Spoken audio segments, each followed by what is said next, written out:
Jai Hind. How is the josh? Sir Kadam सरांना एक trick माहिती आहे, कारण की सरांनी कालच हा जो माझा एक्सपेरिमेंट असतो प्रत्येक व्याख्यान अगोदर किंवा भाषण अगोदर हे माझं एक असं एक विद्यार्थ्यांमध्ये एक असं किती ऊर्जा आहे हे एकदा त्याचं आकलन करण्यासाठी असं एक मी एक घोषणा करत असतो आणि त्याचं ज्या पद्धतीने उत्तर येतं त्याच्या अनुषंगाने मी एक अंदाज बांधत असतो. सो हाऊ इज द जोश? सो एक मिनिट काही विद्यार्थी म्हणताय येस सर, काही विद्यार्थी म्हणतायत हाय सर. दोघांमध्ये फरक आहे का? आहे ना? येस म्हणजे काय? हो. विचारतोय जोश कसा आहे, ते म्हणता हो सर.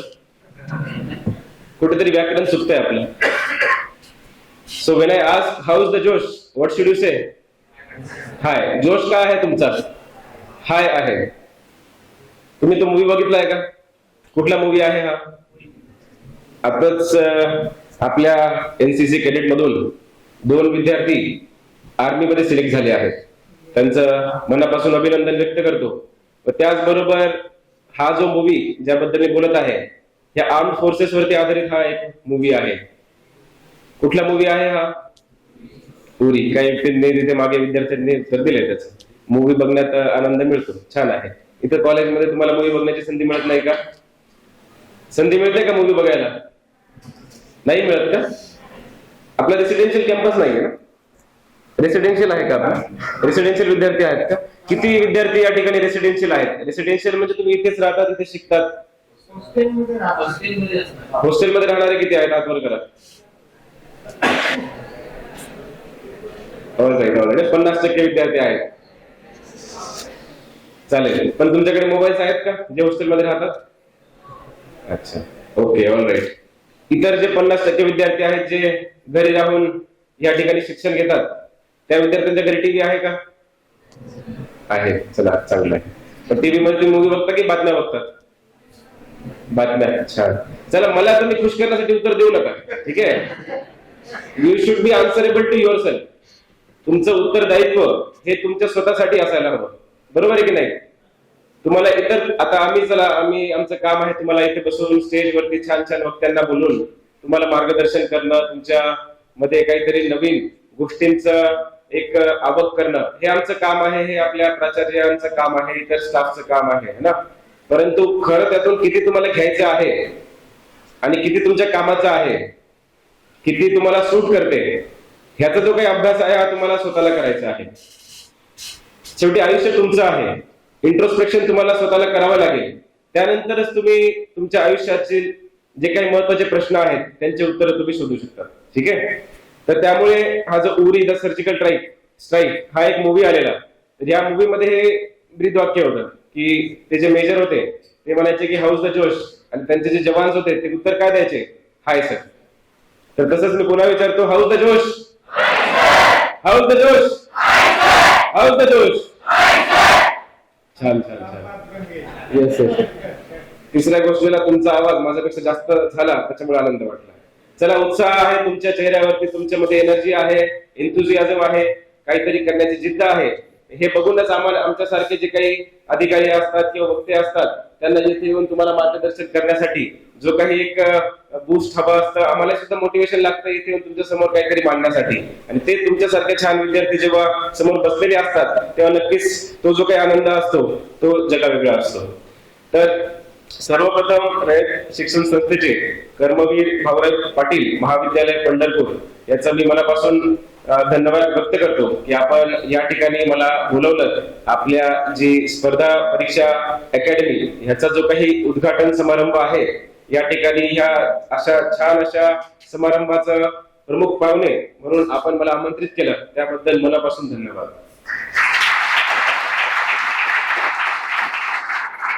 आपल्या कार्यक्रमाचे अध्यक्ष माननीय डॉक्टर सदाशिव कदम सर यांचंही मी मनापासून धन्यवाद व्यक्त करतो. खरं तर हा सगळा जो प्लॅन आहे मला इथे आणण्याचा सगळ्यात मोठा वाटा किंवा मला आपल्या कर्मवीर भाऊराव पाटील कॉलेज पंढरपूर ह्याच्याशी जोडण्याचा जो काही मोठा वाटा आहे तो सरांचाच आहे आणि त्याबद्दल त्यांचेही मी मनापासून धन्यवाद व्यक्त करतो. त्याचबरोबर आपल्या या कार्यक्रमातील उपस्थित असलेले मान्यवर Shri Sanjay Patil sir, Jadhav sir, Rajendra Jadhav sir, Jyotiram Bhaigude sir, Ganesh Patil sir, Amarjit Patil sir, Sunetratai Pawar madam, या सगळ्यांचाही मी मनापासून धन्यवाद व्यक्त करतो. व त्याचबरोबर आपल्या कॉलेजचे स्टाफ, कॉलेजचे माजी विद्यार्थी जे की आपला वेळातला वेळ काढून या ठिकाणी इथे उपस्थित राहिला, व त्याचबरोबर सर्वात महत्वाचे हे जे काही इथे विद्यार्थी व माझे ऍस्पिरंट मंडळी जी आहे यांचंही मी मनापासून धन्यवाद व्यक्त करतो की आपण इथे उपस्थित राहून छान पद्धतीने आपण एक ऍक्टिव्ह लिसनिंग या ठिकाणी काम करत आहात. तर आपण काल सर आपलं जसं डिस्कशन झालं, एक ऍक्टिव्ह आणि पॅसिव्ह या दोघातला अंतर हा जो काही या विद्यार्थ्यांना माहित असणं फार गरजेचं असतं. माहिती आहे का, ऍक्टिव्ह आणि पॅसिव्ह दोन वेगवेगळे शब्द आहेत, बरोबर का?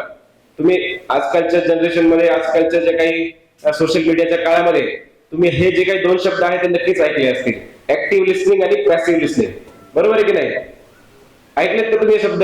Active listening. बरेचसे वक्ते असतात, बरेचसे मार्गदर्शक असतात, ते तुम्हाला सांगतात की ऍक्टिव्ह लिसनिंग करणं फार गरजेचं आहे. आहे का गरजेचं? पॅसिव्ह चांगले की ऍक्टिव्ह चांगलंय का? कारण की ऍक्टिव्ह राहा, जागे राहा असं नेहमी तुम्हाला सांगत येतं. पॅसिव्हचा अर्थ माहितीये काय असतो? पॅसिव्ह. ऍक्टिव्हचा माहितीये का? ऍक्टिव्हचा विरुद्धार्थी काय आहे? पॅसिव्ह.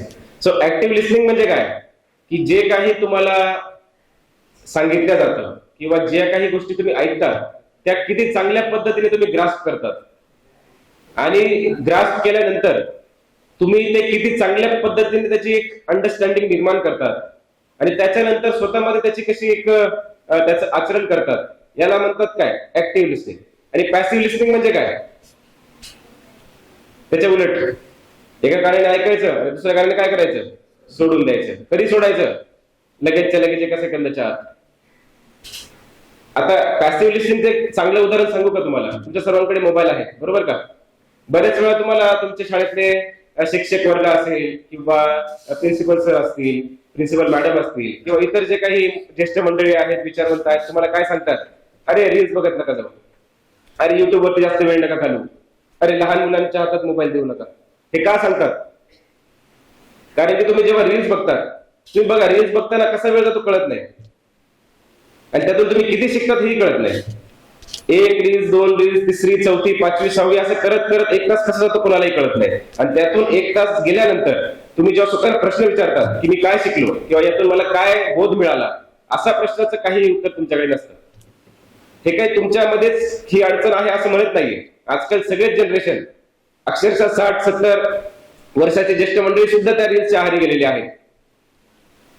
परंतु विद्यार्थी जीवनात जो काही आपल्यामध्ये बदल घडवायचा आहे, तो बदल घडवण्यासाठी इच्छाशक्ती जर असली तर तो बदल नक्की तुम्ही ह्या जीवनात घडवू शकतात. कारण की कसं असतं, 25 ते 30 वर्षाच्या वयोगटामध्ये कुठलीही सवय आहे ती आपल्याला मोडता येते आणि जोडता येते.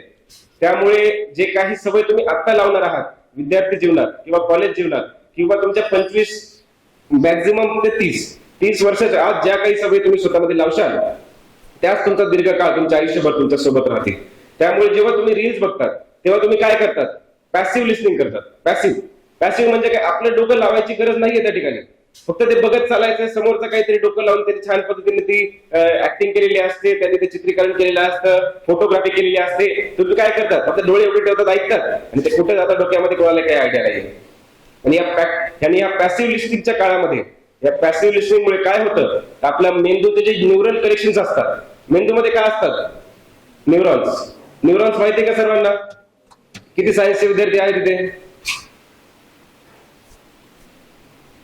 अरे लाजायचं काय? आजकाल तर उलट सायन्सचं शिक्षण घेण्यामध्ये एकदम उंच असा सरळ हात वर करण्याची आजकाल एक ट्रेंड आहे ना, की सायन्सचं शिक्षण घेणे म्हणजे सर्वोत्कृष्ट शिक्षण आहे, यामध्येच आपलं करिअर होऊ शकते, अशी एक धारणा आहे. त्यामुळे लाजू नका. चला, सायन्सचे विद्यार्थी आहेत, चला एक 40% विद्यार्थी मला वाटतं सायन्सचं शिक्षण घेत आहेत. बाकी इतर आर्ट्सचे किती विद्यार्थी आहेत? छान. हे बघा किती कॉन्फिडन्स झळकतो यांच्यामध्ये. छान छान, गुड. कॉमर्सचे विद्यार्थी? कॉमर्सचे आहेत, गुड. ठीक आहे, हात खाली घ्या. फॅशन टेक्नॉलॉजी करणारे किती विद्यार्थी आहेत? आर्किटेक्चर करणारे किती विद्यार्थी आहेत? इंजिनिअरिंग करणारे किती विद्यार्थी आहेत? ब्रांच नाही आहे आपल्याकडे. ठीक आहे, ठीक. येस येस, मला माहिती आहे आपल्या इथे कुठले ब्रांचेस आहेत, कुठल्या ब्रांचेस नाही आहे. परंतु मी जे प्रश्न विचारतो त्याच्या मागे माझा काहीतरी उद्देश आहे, त्यासाठी विचारत आहे. तर चांगलं आहे, चला तुम्ही चांगल्या स्ट्रीम मधून शिक्षण घेत आहात. जनरली काय होतं आजकाल आपल्या राज्यामध्ये असेल किंवा देशामध्ये मोजके काही असे ब्रांचेस आहेत, स्ट्रीम्स आहेत ज्यामध्ये शिक्षण घेण्यासाठी चांगली विद्यार्थ्यांना मार्गदर्शन उपलब्ध आहे. परंतु त्याच्या पलीकडे आजकाल वेगवेगळ्या स्ट्रीम्स, डिपार्टमेंट्स किंवा संधी उपलब्ध झालेल्या आहेत. आता मी बऱ्याच ठिकाणी जेव्हा विद्यार्थ्यांशी डिस्कशन करायला जातो, त्यांच्याशी हितगुज करायला जातो, तेव्हा त्यांना मी असंच गप्पा मारताना असं त्यांना विचारतो की बाबा तुम्हाला काय व्हायचंय, है ना? आता 10वीचे विद्यार्थी आहेत, तर पुढे तुमचं काय टार्गेट काय आहे, तुम्हाला कुठल्या क्षेत्रामध्ये तुमची जी वाटचाल आहे ती करायची आहे. तर सायन्स मध्ये जायचं आहे, मला डॉक्टर बनायचं आहे, इंजिनियर बनायचं आहे, मला IAS IPS बनायचं आहे, उपजिल्हाधिकारी जिल्हाधिकारी बनायचं आहे, इथपर्यंत सगळं छान सांगतात. मी विचारतो तर बघ पुढचा प्रश्न विचारतो की चला आता सायंटिस्ट कोणाला व्हायचं आहे. सायंटिस्ट ऐकल्यानंतर छान वाटतं आणि बरेच हात तेव्हा सुद्धा वर येतात, चला सायंटिस्ट पण एक चांगलं ऑप्शन आहे आपल्याला, असं हात वर करतात ते छान. आर्किटेक्चर कोणाला व्हायचं असं विचारलं, आर्किटेक्चर अर्थ काही लोकांना समजत नाही त्याचा अर्थ काय, त्यांना एकदा समजल्यानंतर त्यांना छान आवडायला लागतं. अरे हा मला पण व्हायचंय, ते छान काहीतरी तुम्ही सांगतायत सर, असं झालं तर माझं करिअर मला छान वाटायला लागेल. अशी आहेत. मी सगळं त्यांना विचारल्यानंतर सायंटिस्ट कोणाला व्हायचे हात वर झाले, आर्किटेक्ट कोणाला व्हायचे हात वर झाले, कोणाला सिनेमॅटोग्राफर डायरेक्टर कोणाला व्हायचे मूवीचे, त्यांनी हात वर केले. पण नंतर त्यांना पुढचा प्रश्न विचारला, चला डॉक्टर होण्यासाठी, इंजिनियर होण्यासाठी तुम्हाला काय करायला लागतं, सगळ्यांना क्रिस्टल क्लॅरिटी आहे, त्यांना उचित उपलब्ध मार्गदर्शनही आहे. पण जेव्हा विचारतो की कोणाला सायंटिस्ट व्हायचंय तर काय करावं लागते, ह्याचं उत्तर त्यांच्याकडे नसतं. आणि तसंच माझ्याबद्दलही थोडंसं तसंच झालं. जेव्हा मी 11वी 12वीला होतो मलाही असं वाटायचं की यार इंजिनिअरिंग, मेडिकल फील्ड मध्ये डॉक्टर बनणे हे तर मला एवढं आकर्षित करत नव्हते. तेव्हा कुठेतरी मनात आलं की आपण असं काहीतरी केलं पाहिजे. बरेच वेळा काय झालेलं की 11वी 12वीला मी सायन्सचा विद्यार्थी आहे आणि 11वी 12वीचं जेव्हा मी फिजिक्सचं पुस्तक उघडायचो किंवा बायोलॉजीचं पुस्तक उघडायचो त्याच्यामध्ये वेगवेगळे प्रश्न निर्माण व्हायचे आणि प्रत्येक प्रश्नाचं उत्तर त्या पुस्तकामध्ये कुठेतरी असेल याची खात्री मला मिळायची नाही. बरेच वेळा असे काही प्रश्न असायचे की मी माझ्या प्रोफेसरला, माझ्या शिक्षकांना सुद्धा विचारले, त्यांनाही ते बऱ्यापैकी उत्तर देता येत नव्हते. ते तर उत्तर देता येत न येण्याचं कारण हे नव्हतं की त्यांना त्यांचा पूर्ण अभ्यास नव्हता किंवा काय, त्याचं उत्तर मुळात कोणी शोधलंच नाही अजूनपर्यंत. असे ते प्रश्न कधी कधी असायचे. उदाहरणार्थ काय, तर आता तुम्ही चला सायन्सचे विद्यार्थी इथे 40% आहेत, त्यामुळे मी सायन्स बद्दल थोडंसं बोलतो. आता तुमचा एक अणु असतो, ऍटम असतो की नाही, atom is made of what, atom कशाने बनलेला आहे, ऍटम एक अणु कशापासून बनलेला आहे. सेंटरला काय असतं, न्यूक्लियस, बरोबर सांगितलं. न्यूक्लियस मध्ये काय असतं, गुड आन्सर येतं तिकडून, येस, प्रोटॉन्स आणि न्यूट्रॉन्स, येस. आणि त्या न्यूक्लियसच्या भोवती कोण फिरत असते, इलेक्ट्रॉन्स फिरत असतात. इलेक्ट्रॉन्स फिरत असतात का की जागीच थांबलेले असतात,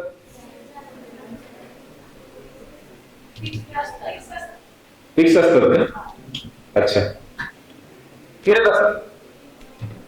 तिथे ऑर्बिट असते, ऑर्बिट शब्द ऐकलाय का तुम्ही, ऑर्बिट म्हणजे काय, कक्ष. मग त्याची ट्रॅजेक्टरी असते काहीतरी, तो त्या न्यूक्लियसच्या भोवती फिरत असतो. परंतु तुम्ही गुरुत्वाकर्षण हा प्रिन्सिपल ऐकला आहे का, काय असतं, ग्रॅव्हिटेशनल फोर्स काय असतो, न्यूटनचे लॉ तुम्ही अभ्यास केला असेल की,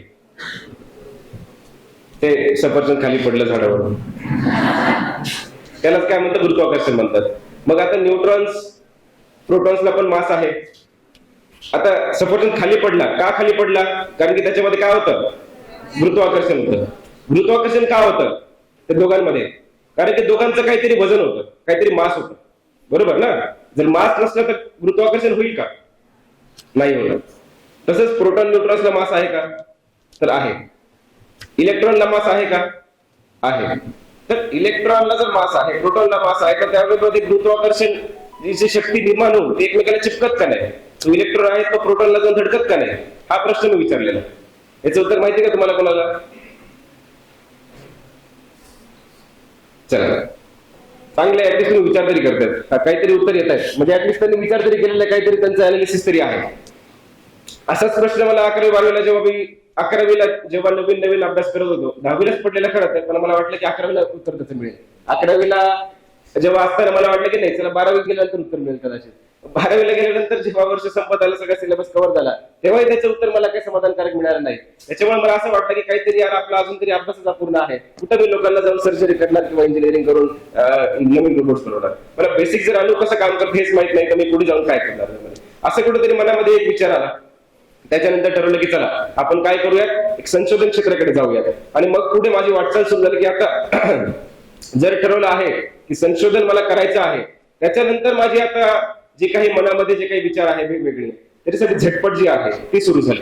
मग झटपट काय झाली, तर शास्त्रज्ञ बनायचं तर आहे, पण त्यासाठी काय करायचं, कुठल्या कॉलेजमध्ये ऍडमिशन घ्यावं लागतं, कुठल्या डिग्रीसाठी मला प्रयत्न करावे लागतील, कुठल्या व्यक्तींना मला जाऊन भेटावं लागेल, ह्या सगळ्या, किंवा कुठली परीक्षा मला द्यावी लागेल, ह्या सगळ्या प्रश्नांचे हे सगळे प्रश्न जेव्हा मला पडले, त्याच्यानंतर त्याचे उत्तर मी शोधायला लागलो. त्याच्यानंतर मला पुढे मार्ग मोकळा होत गेला. तर विद्यार्थी मित्रांनो, मला फक्त तुम्हाला सांगायचं एवढंच आहे, जेव्हा तुम्ही कुठली अशी गोष्ट ठरवतात, मनाशी ध्येय तुम्ही जर ठरवतात की मला XYZ गोष्ट करायची आहे, मला PSI बनायचं आहे, मला IAS IPS बनायचं आहे, किंवा मला एक स्टार्टअप चांगला सक्सेसफुल बिझनेस मला घडवायचा आहे, तसं जेव्हा तुम्ही ठरवतात, त्यानंतर त्याच्या मागे किंवा त्याच्या बिझनेस सेट करायच्या पहिले जे काही प्रश्न तुम्ही विचारले पाहिजे, त्याचं उत्तर शोधायचं काम, किंवा प्रश्न विचारण्याचं काम हे तुम्ही केलं पाहिजे. आणि त्यासाठी उत्तर शोधण्यासाठी तुम्ही झटपट केली पाहिजे. हाच या जे काही सांगितलं त्याचा बोध आहे. तर विद्यार्थी मित्रांनो,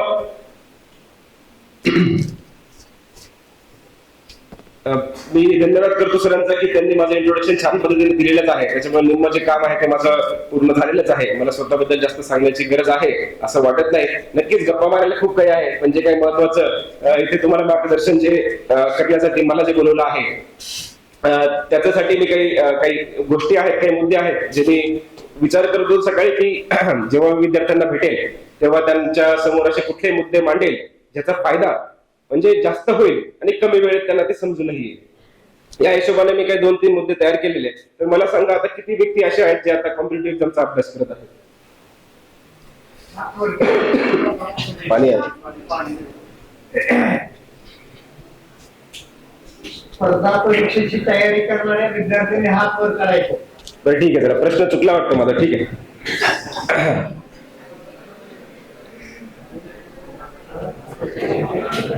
किती व्यक्ती असे आहेत, किती विद्यार्थी असे आहेत ज्यांचं अजून ग्रॅज्युएशन पूर्ण व्हायचं बाकी आहे? अच्छा, तर तुम्ही आता डिग्री घेत आहात का? First year, second year, third इयरला? ऑलराईट, ठीक आहे. किती विद्यार्थी आहेत ज्यांचं ग्रॅज्युएशन झालेलं आहे आणि पूर्णतः आता स्पर्धा परीक्षेचा अभ्यास करण्यामध्ये ते आता व्यस्त आहे? अच्छा, ठीक आहे, हात खाली. तर ठीक आहे, त्या हिशोबाने मग मी जास्त काही मी माझ्या त्या सिलेबस बद्दल किंवा पास्ट इयर क्वेश्चन पेपर बद्दल, UPSC च्या स्टेजेस बद्दल जास्त काही बोलणार नाही. कारण की ते जे काही प्रश्न जे तुमच्या, जसं मी सांगितलं, तुम्ही जर काही ठरवलं त्याच्या आधी तुम्हाला काही प्रश्न विचारणं गरजेचं आहे. ते प्रश्न अजून तुम्ही स्वतःला विचारलेले नाही आहे. बरेचसे विद्यार्थी त्या स्टेजला आहेत, त्याच्यामुळे त्याचं उत्तर देणं मला आता ते बरोबर वाटत नाहीये. जेव्हा तुम्ही जेव्हा ठरवशाल की मला XYZ मला हे पद गाठायचं आहे, त्यानंतर तुम्ही ते प्रश्न स्वतःमध्ये पाडशाल, त्याचं उत्तर आपण पुन्हा एकदा पुढच्या वेळेस भेटीमध्ये एकदा तुमची तयारी झाली की त्यानंतर आपण विचारूच. परंतु काही असे महत्वाच्या गोष्टी आहेत की जे तुम्हाला सुद्धा माहिती होणं गरजेचं आहे. एक अजून माझ्या इंट्रोडक्शन मध्ये एक गोष्ट सांगितली गेलेली की मी जेव्हा कॉलेजला होतो, 5 वर्षाचा माझा जे काही कोर्स होता कॉलेजचा, तर त्याच्यामध्ये मी कॉलेजला असतानाच अभ्यास करणं सुरू केलं आणि त्यानंतर मग कॉलेज संपल्यानंतर स्पर्धा परीक्षा किंवा UPSC ची प्रिलिम्स दिली आणि सिलेक्ट झालो. असं ऍक्च्युअली तसं झालं नव्हतं. तर जेव्हा मी कॉलेज मध्ये होतो, संशोधन, जसं सांगितलं, संशोधन करण्यामागची माझी प्रेरणा होती ती मी काही पहिल्या किंवा दुसऱ्या वर्षात ती काही विरळ झाली असा काही भाग नव्हता. नक्कीच मला ते IISER पुणे हे संशोधनातलं सर्वोत्कृष्ट इन्स्टिट्यूट, IISc बँगलोर तुम्ही ऐकलं असाल, त्याच्यानंतर IISER हे one of the best institutes आहे जर तुम्हाला शास्त्रज्ञ होण्यासाठी प्रयत्न करायचा असेल तर. आणि त्या अशा इन्स्टिट्यूट मध्ये गेल्यानंतर मला फार चांगल्या पद्धतीने एक्सपोजर मिळालं. छान वेगवेगळ्या सायंटिस्ट सोबत इंटरॅक्शन करण्याची मला संधी मिळाली. त्यांच्यासोबत त्यांच्या लॅब मध्ये जाऊन मला काम करण्याची संधी मिळाली. त्याच्यानंतर 3ऱ्या वर्षात जेव्हा मी माझ्या डिग्रीचा होतो तेव्हा मला युनिव्हर्सिटी ऑफ वॉर्सॉ पोलंड जे की युरोपमधला एक देश आहे त्या ठिकाणी सुद्धा एक समर इंटर्नशिप 3 महिन्यासाठी करण्याची संधी मिळाली. त्याचबरोबर 5व्या वर्षामध्ये TIFR Mumbai Tata institute of fundamental research या ठिकाणी सुद्धा 1 वर्षाचा क्वांटम ऑप्टिक्स जे की आता एकदम क्रिटिकल आणि एकदम ऍडव्हान्स फील्ड आहे ज्या ठिकाणी आपलं संशोधन फिजिक्सच्या क्षेत्रामध्ये चालू आहे असं कटिंग एज रिसर्च मध्ये मला काम करण्याची संधी मिळाली. 1 वर्ष मी त्या ठिकाणी लॅबमध्ये राहून एक क्वांटम ऑप्टिकल मायक्रोस्कोप बनवण्याचं काम मी करत होतो. असं एक अनुभवानंतर म्हणजे अशा एका अनुभवामधून मला नक्कीच फार आनंद मिळत होता. छान वाटत होतं की आपण खरंच काहीतरी जे बेसिक सायन्स कसं वर्क करतं, बेसिक अणू कसे काम करतात, इतर गोष्टी कशा काम करतात, गाडीचं इंजिन कसं करतं काम, फोटोग्राफी कसं काम करतं, सिनेमॅटोग्राफी कशी काम करते, वेगवेगळ्या विषयांबद्दल मला छान पद्धतीने माहिती मिळाली. परंतु मनात असं कुठेतरी होतं की काहीतरी आपल्याला आपल्या लोकांसाठी, आपल्या समाजासाठी, आपल्या गावासाठी, आपल्या देशासाठी करायचं आहे आणि त्याच्याच अनुषंगाने मी हा निर्णय घेतलेला. खरं तर आमच्या जे काही बॅचमेट्स आहेत IISER पुणेचे 90% बॅचमेट्स आमचे विविध कॉलेजेसमध्ये, युनिव्हर्सिटीजमध्ये देशाच्या बाहेरच आहेत 90% विद्यार्थी. आणि ते आयव्ही लीग्स असेल, तुमचं युनिव्हर्सिटी ऑफ ओक्लाहोमा असेल, मँचेस्टर असेल, MIT असेल, ऑक्सफर्ड असेल, केम्ब्रिज असेल किंवा ऑस्ट्रेलियामध्ये, युरोपमध्ये युनिव्हर्सिटीज असतील त्यामध्ये चांगलं छान पद्धतीने PhD किंवा पोस्ट डॉक सारख्या पदांवरती आता ते कार्यरत आहेत. जनरली आमच्या कॉलेजचा ही स्टुडंट असतो सर की व्यक्ती तिथे गेला तर त्यानंतर तो पोस्ट डॉक आणि नंतर असिस्टंट प्रोफेसर त्या मार्गावर जाऊन त्याचा रिसर्च कंटिन्यू राहील.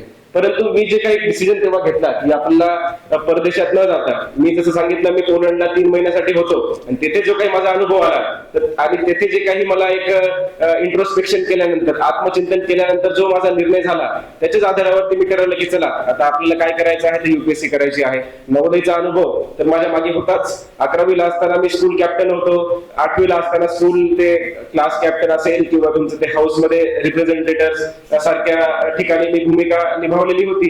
त्यामुळे एक अंदाज होता की प्रशासन कसं करायचं, त्यामध्ये कुठले कुठले बारकावे असतात, कसं आपल्याला वेगवेगळे स्टेक होल्डर्स, वेगवेगळे जे लोक, वेगवेगळे जे घटक त्या गोष्टीसाठी लागतात त्यांना कसं आपल्याला रोपिंग करायचं, त्यांना कसं एकत्र आणून आपलं काम करून घ्यायचं आहे याचं एक आयडिया होती. आणि त्याचबरोबर एक तळमळ होती की चला आपण ज्या ठिकाणाहून आलो, आपण ज्या अडी अडचणींना सामोरे गेलो, आपले आई वडील ज्या अडी अडचणींना सामोरे गेले त्यांच्यासाठी सुद्धा आपल्याला काहीतरी करायचं आहे.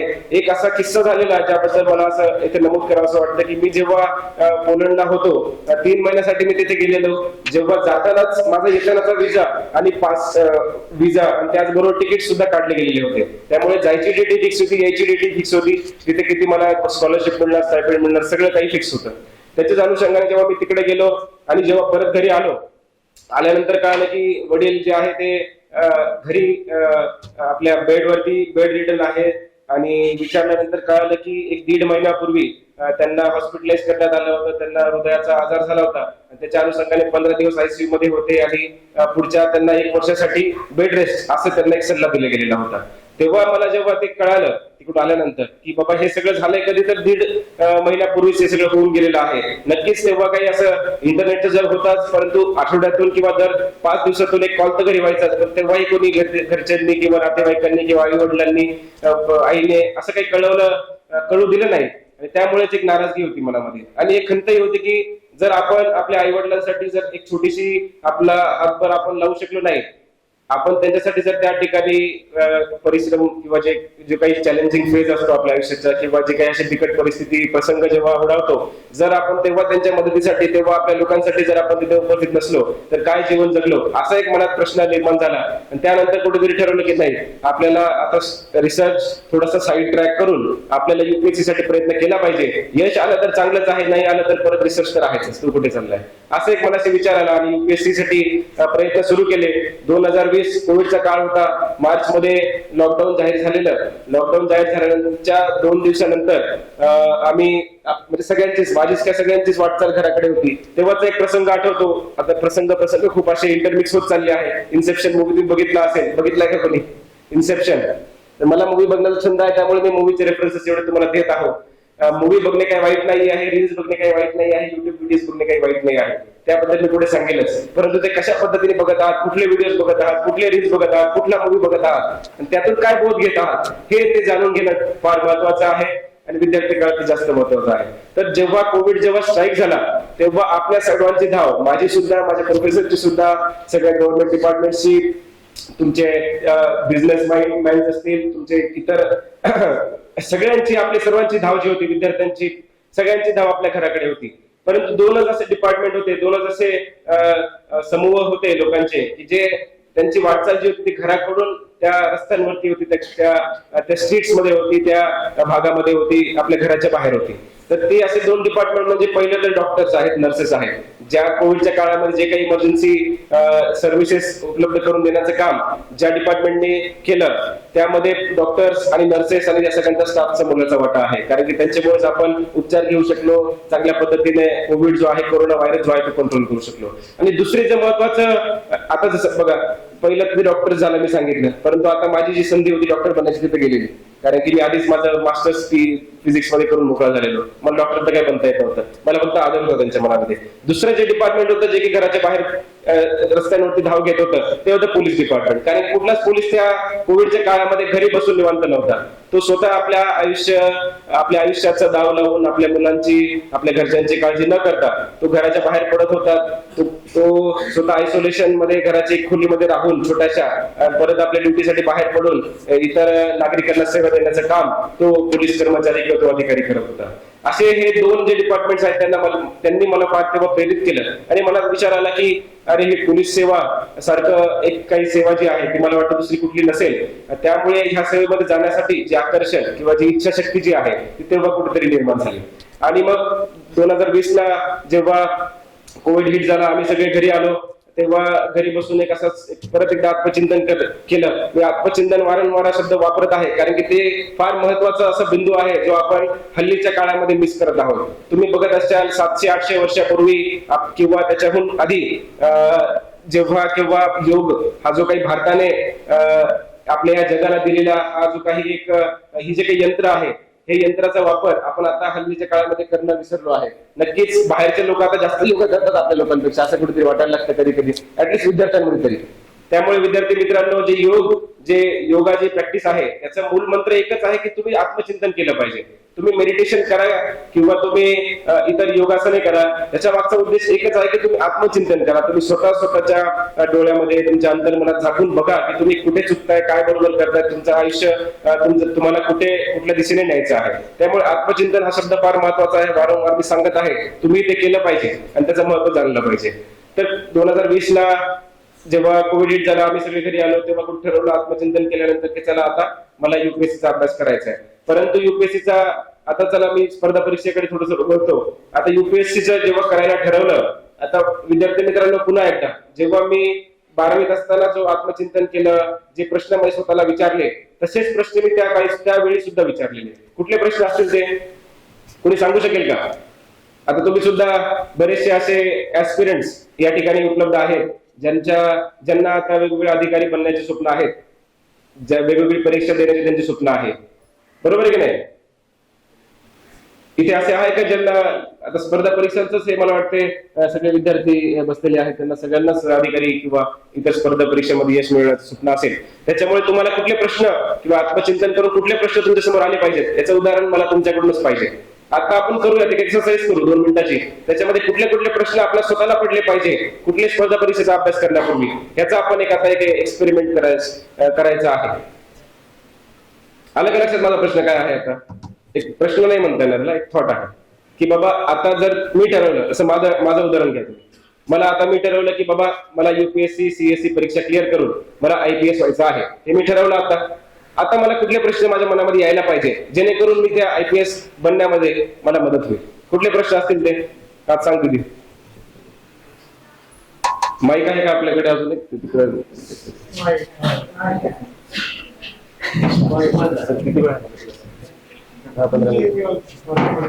10 मिनिटं. सगळा वेळ तुम्हाला 10-15 मिनिटं. पहिला प्रश्न हा मला पाहिजे तुम्हाला स्पर्धा काढायची आहे आणि प्रेरणा काय आहे स्पर्धा देण्याची? Yes good. तर अजून दुसरा प्रश्न सांगते का तू? पहिलाच प्रश्न. चला एक प्रश्न आपण पुढे जाऊ. हा प्रश्न बरोबर आहे की तुम्हाला तुमचं जे काही मोटिवेशन आहे, इन्स्पिरेशन आहे, हे तुम्हाला त्याची क्लॅरिटी असली पाहिजे. ते मोटिवेशन तुमच्यामध्ये असलं पाहिजे. आता बघा काय होतं ना, बऱ्याच वेळा काय होतं की आपण नक्कीच मोटिवेशन इन्स्पिरेशन हे फार गरजेचं असतं. तुमच्या मागे काहीतरी तुमच्या आतमध्ये ड्राईव्ह पाहिजे की मला ते काय करायचं आहे. तुमची जिद्द आहे, चिकाटी आहे, ती तेव्हाच रूपांतरित करेल जेव्हा तुमच्यामध्ये क्लॅरिटी असेल, एक मोटिवेशन असेल, एक इन्स्पिरेशन असेल. आता मोटिवेशन जे आहे ते तुम्ही कशातून घेऊ शकतात? असं काही क्रायटेरिया आहे का की मला ह्या गोष्टीतून मोटिवेशन घेऊ शकतो? असं काही नाही आहे. मोटिवेशन तुम्ही कशातूनही शोधू शकता. अक्षरशः छोट्यातल्या छोट्या गोष्टी जी काही तुमच्या दैनंदिन जीवनात होतात त्यातूनही तुम्हाला मोटिवेशन येऊ शकतं. एक उदाहरण सांगायचं झालं, तुम्ही जेव्हा रस्त्यातून आपल्या घरी जात असाल किंवा कुठे फिरायला जात असाल तेव्हा तुम्ही बघत असाल की एक जोडपं आहे, मग 75 वर्ष 70 वर्षाच्या जोडपाचं वय आहे आणि त्यांच्या पाठीमागे कोणी नाहीये, त्याच्या पुढेही कोणी नाही आहे. ते असं त्यांच्या मुलाबाळांनी त्यांना सोडून दिलेलं असं एक जोडपं रस्त्यावरती आहे आणि ते तिथे 2 वेळचं त्यांना जेवणही लाभणं किंवा जे काय आहे घासही त्यांना लाभल अशी त्यांची काही परिस्थिती नाही आहे.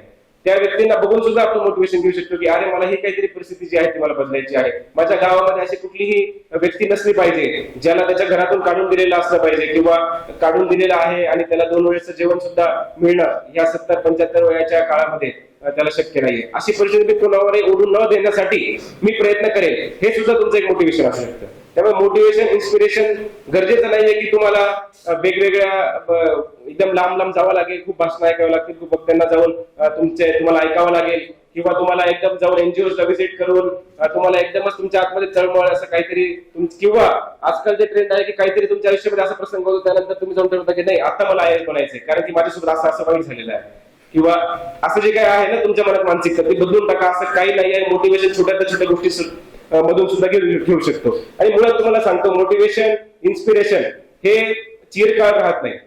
आता उदाहरण तुम्हाला द्यायचं म्हटलं तर आता बघा 1-2 गोष्टीतलं अंतर समजणं तुम्हाला फार गरजेचं आहे. ते 2 गोष्टी कुठल्या आहेत? एक मोटिवेशन आहे, दुसरा आहे डिसिप्लिन. 2 वेगवेगळे शब्द आहेत का? एक सुरू होतो एम पासून, दुसरा काय डी पासून. मी सांगतो की ते पर्यायवाची नाही आहेत, मग त्यांचा अर्थ तर वेगळा असेलच. तर दोघांमधलं अंतर समजणं फार गरजेचं आहे. बऱ्याच वेळा काय होतं सर, विद्यार्थी जेव्हा आपल्या स्पर्धा परीक्षेचं प्रिपरेशन करत असतात त्या काळामध्ये या 2 गोष्टींना एकत्र करून टाकतात, मोटिवेशनला आणि डिसिप्लिनला, आणि तेव्हा त्यांचा घोळ होतो. मग ते नियमितता राहत नाही. कंटिन्यू जसं की तुम्ही ठरवलं की मला सकाळी 10 वाजेपासून तर 1 वाजेपर्यंत मला छान पद्धतीने 3 तास अभ्यास करायचा, हा चॅप्टर संपवायचा आहे. तेव्हा ते शोधत असतात अरे मला मोटिवेशनच काय, मी कशाला करतोय.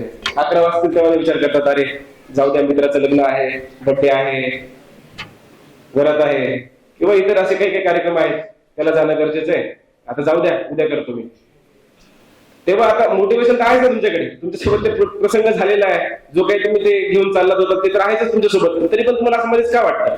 कारण की तुमच्यामध्ये डिसिप्लिन नाही आहे. मी नेहमी उदाहरण देत असतो, जेव्हा तुमची जेवणाची थाळी आहे, जेवणाच्या थाळीमध्ये काय काय असते? पोळी असते, भात असतो, भाजी असते, डाळ असते, बरोबर आहे की नाही? असे छान छान व्यंजने असतात.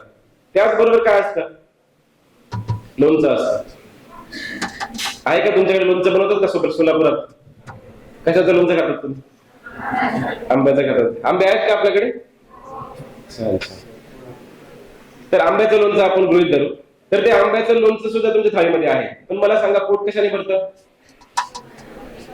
चपातीने, भाताने, त्या डाळीने, त्या भाजीने. लोणच्याने फक्त लोणचं खाऊन तुमचं पोट भरेल? तर लोणचं म्हणजे काय? मोटिवेशन. पण पोट कशाने भरणार आहे आपलं? त्या चपातीने, त्या भाताने. ते भात, चपाती, डाळ वगैरे काय आहे ते सगळं? डिसिप्लिन. डिसिप्लिन फार महत्वाचं आहे मित्रांनो. मोटिवेशन म्हणजे फक्त स्टिरॉइड आहे, स्टिरॉइड.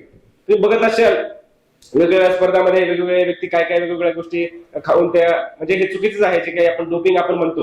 डोपिंगचं तुम्ही उदाहरण बघितलं असेल की एक असा फायटर आहे, बॉक्सिंग पट्टू आहे, त्याने डोपिंग घेतल्यानंतर त्याला थोडंसं एक बूस्ट मिळतो एनर्जीचा, त्याच्या बळावरती तो तिथे चांगला परफॉर्म करतो. परंतु जर त्याच्यामध्ये स्किल नसेल, जर त्याच्यामध्ये त्यांनी वर्षभराची जी मेहनत आहे, किती वर्ष त्यांनी घालवले असतील माहित नाही, दररोज सकाळी 4 ते 6 उठून त्यांनी व्यायाम केलेला आहे, डाएट फॉलो केलेला आहे, जे नियमितता त्यांनी त्याच्यामध्ये ठेवली आहे, ते जर नसेल तर त्या डोपिंगचा काही फायदा आहे का? एक साध्या व्यक्तीला आपण स्टिरॉइड दिलं तो जाऊन बॉक्सिंगची मॅच मारून येईल का? नाही ना. याचं उदाहरण तुम्ही असं नका समजू की डोपिंग करणं चांगलं आहे, हे चांगलं नाहीये, शरीरासाठी फार हानिकारक आहे, स्टिरॉइड घेणं सुद्धा फार हानिकारक आहे. परंतु उदाहरण द्यायसाठी मी तुम्हाला सांगत आहे की मोटिवेशनच्या बळावरती तुम्ही कुठली स्पर्धा परीक्षा काढू शकत नाही. मोटिवेशन असणं चांगलं आहे, मी हे उदाहरण कालही दिलं सर की बऱ्याच वेळा माझे बॅचमेट्स IPS असे आहेत ज्यांच्या घरी कोट्यावधीची संपत्ती आहे. गुजरातचे मोठे मोठे बिझनेसमॅन आहेत, त्यांची मुलं माझ्यासोबत IPS ची ट्रेनिंग करत आहेत. मला सांगा त्यांच्यामध्ये काय मोटिवेशन आहे? त्यांच्या घरी एवढं छान सगळं मोठं मोठं बंगला आहे, 4-5 मर्सिडीज बेंज सारख्या गाड्या आहेत. ते एक दिवस फिरायला कुठे जरी गेले आपल्या घरापासून 100 किलोमीटर लांब, तरी पण ते 5 स्टार हॉटेलमध्ये राहतात. दिवसाचा त्यांचा स्वतःचा खर्च 50,000 रुपयापेक्षा जास्त आहे. अशा व्यक्तीला काय मोटिवेशन असणार आहे? तो मोटिवेशन छोट्या छोट्या गोष्टीमधून शोधतो. ते कॉलेजला होतं तेव्हा त्याच्या मनात काहीतरी असं झालेलं की जो जेव्हा रात्री असंच 7 वाजता फिरायला गेलेला तेव्हा त्याच्या मैत्रिणीची कोणीतरी छेड काढली. त्याला फार वाईट वाटलं की असं कोणी आपल्या जे काही आता प्रगतशील भारत आहे ज्याच्यामध्ये महिलांना आपला आदर दिला जातो, मातृ देवोभव आपण असे हे उद्बोधन करत असतो, अशा या जगामध्ये कुठल्या तरी महिलेसोबत कुठल्या तरी विद्यार्थ्यांसोबत अशी वाईट घटना हो हे त्याला बिलकुल सहन झालं नाही. आणि त्यांनी त्यातून मोटिवेशन घेतलं की मला काहीतरी करून जायचं आहे. आणि त्यांनी पुढे काय केलं? सातत्य ठेवलं, कंटिन्युटी ठेवली, डिसिप्लिन ठेवला. आणि 10 ते 1 जर त्यांनी ठरवलं की मला अभ्यास करायचा म्हणजे करायचा, तर तो त्यांनी केलेला आहे. 1 दिवस, 2 दिवस, 10 दिवस, 15 दिवस, 1 वर्ष त्यांनी सातत्याने ते केलेलं आहे, म्हणून त्याला यश मिळालं आहे. त्यामुळे मित्रांनो, डिसिप्लिन फार महत्वाची आहे. तुम्ही तुमचं शेड्यूल एकदा तुम्ही छान पद्धतीने जेव्हा तुम्ही ठरवाल तेव्हा तुम्ही विचार करा, आत्मचिंतन करा. जेव्हा तुम्ही शेड्यूल ठरवाल, प्लॅनिंग ठरवाल, जसं की मी सांगितलं की आता मला 1 वर्षानंतर UPSC द्यायची आहे, हे जेव्हा मी ठरवलं तेव्हा विविध प्रश्न आले. एक प्रश्न पुढचा असाही होता, पहिला प्रश्न तुम्ही सांगितला की इन्स्पिरेशन पाहिजे. दुसरा प्रश्न कुठला विचारला पाहिजे आपण स्वतःला? येस,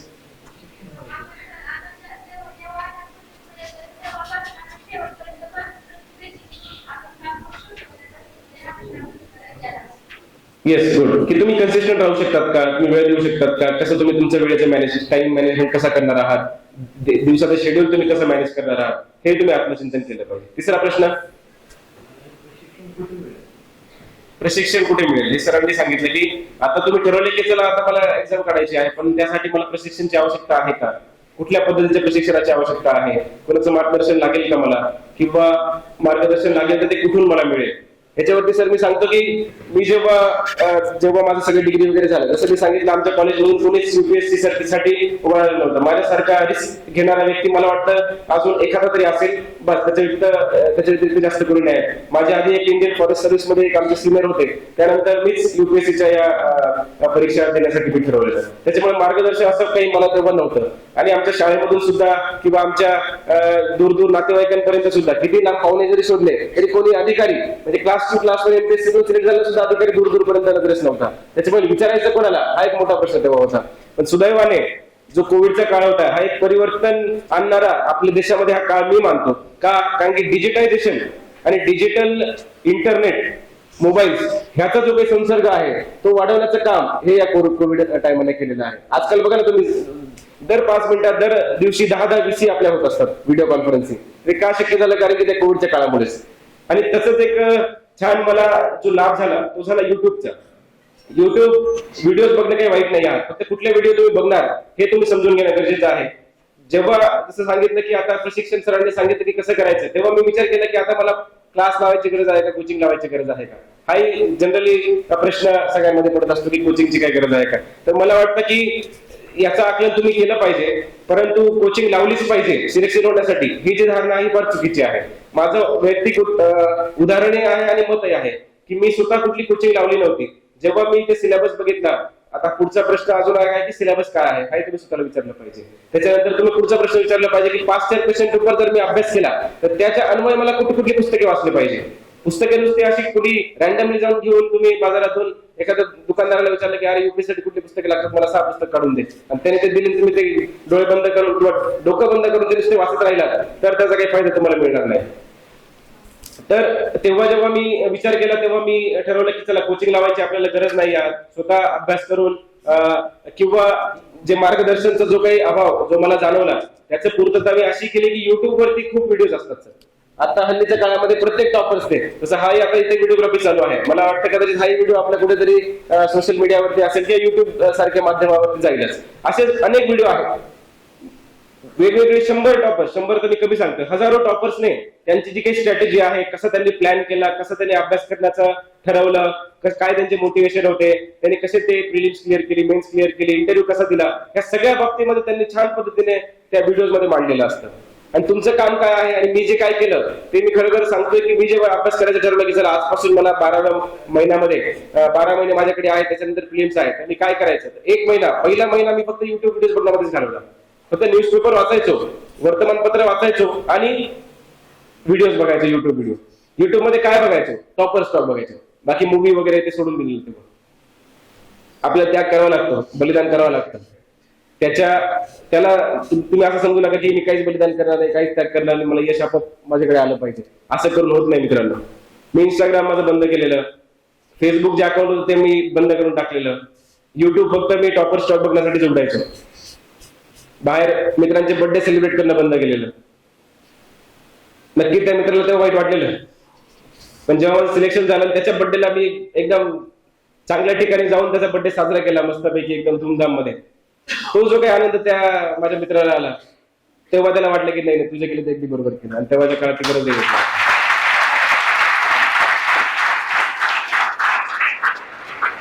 म्हणजे त्याचा बर्थडे सेलिब्रेट करायच्या आधीच त्याचं मत परिवर्तन झालेलं की जेव्हा सिलेक्शन झालं तेव्हा तुम्हाला भावा तू बर्थडे मिस केलेलास माझा, तेव्हा मला थोडं वाईट वाटलेलं. पण आता मला खरंच त्या गोष्टीचा अभिमान वाटतो की तुझ्यासारखा मित्र मला लाभला, आणि ते वाईस वर्ष मलाही त्याचा अभिमान, मलाही माझा त्याच्याबद्दल एक अभिमान आहे की तसे मित्र.